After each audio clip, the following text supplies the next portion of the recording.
Everyone, I'm back with another interesting topic, and in this video, we will build a Apex REST web service that will return the IP address of the calling party. So, IP address, is the Internet Protocol address.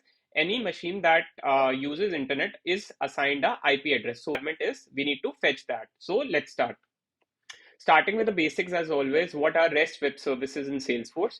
So in Salesforce, Apex REST web services are used to expose Apex methods to external systems over HTTP, allowing those systems to interact with Salesforce data and functionality in a lightweight and easy to consume way. So we have some standard Salesforce provided REST APIs, but in some conditions, we need custom logic that needs to run when an external system makes a call to Salesforce methods. So in those cases, we opt for Salesforce custom REST web services. So REST, as you know, is a style of architecture that relies on stateless communication and standard HTTP methods like get, post, put, and delete. Salesforce provides the ability to write custom web service using Apex classes and methods. So the custom REST web service classes is annotated with the @REST resource annotation with different methods and different methods are annotated with @HTTP annotations. For example, @HTTP get, @HTTP post, and Salesforce automatically handles the mapping to HTTP endpoints. The mostly used annotations in Apex REST web services are @REST resource. So within it, we have a URL mapping. So like when we see a demo, I'll show you like this URL mapping is used to create an endpoint that the external system will make a call to this endpoint to hit our service. And we have different @HTTP annotations for get, post, put, delete, and other methods. So I've just written the common methods here. Now, what are the commonly used classes for REST web services? First is the REST context. So the REST context contains the REST request and the REST response objects. What are REST request and REST response objects? Firstly, like REST request is used to access the request body. Request body is something that we get from the external system when they make a call to our web service. So like REST request.body, request body, and other headers that we need to access in the request body, we can use the REST request. REST response is basically an object that we pass from our web service to the external system as a HTTP response. So we can manipulate the response. We have some methods to manipulate the response from this class. So we'll see that when we see a demo. So now let's jump to the demo straight away and let's build a custom REST web service that returns IP address. I'm on my org and I've already built this class and I'll just quickly walk you through this. So we have used the @REST resource annotation, and in the URL mapping I've provided /get IP address. So this using this will call our external service. Then I have named the class as IP address service. I just checked that I've used global annotation and I've used the with sharing annotation. So this is like for the security. Now I have only created the @HTTP get method. So this will, whenever an external system makes a get call over the REST request, this method will be called automatically.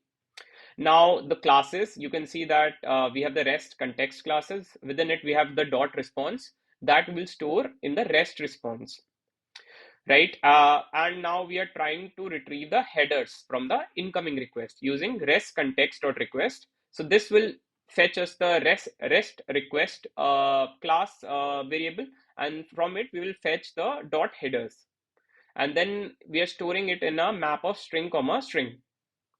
Then I've created a private method that will contain the logic to fetch the IP address. So in the REST context.request, we have the .remote address. So in most of the cases, .remote address will be the IP address of the calling party. But like if the remote address is blank, I am adding another check. Within the headers, you can write a for loop and you can print the headers. You will see that we have a specific header x hyphen Salesforce hyphen SIP. So this header also contains the IP address of the calling party. So I have just written a logic that if the remote address is blank, we need to fetch this value from the headers map and then return the client IP. Now it's like I'm checking if string is blank, then I'm just putting that IP address not found. Otherwise, I'm putting the client IP that we found from the method. Now you see this, right? This is the REST response initialized that we initialized at the top. So I'm adding a header that the body is in the form of application hyphen JSON, and then I'm putting the response body, that is blob dot value of JSON dot serialize response. The response is the map that we created at the top, and then I'm putting the status code as 200 since it was a successful request. Now let's say if there is an exception. If there is an exception, I am just putting the content type as text hyphen plain. Then the response body is unable to determine the IP address and status code is 500. Like some internal server error occurred. Now let us go to Workbench and test this. So before going to Workbench, I'll show you, this is the trailhead that I used from Apex Integration Service. This is a very helpful trailhead. And let's say you want to call a REST web service. Here they have used the @REST resource URL mapping / account. So if you want to call this web service, you need to create the endpoint like this. Like this is your my domain. The first part is your my domain. Then you have to append /services /apex rest, and then the part of the URL mapping that you have initialized here, that you need to put. So this is how your URL will be created. Now let me go to Workbench. I have already logged into my org where this web service is initialized. So this is the URL that we'll use to call it. In Workbench, we don't need to append the my domain. That's the advantage of Workbench. And I'm going to click execute. And this will return me the IP address of the calling party. Awesome.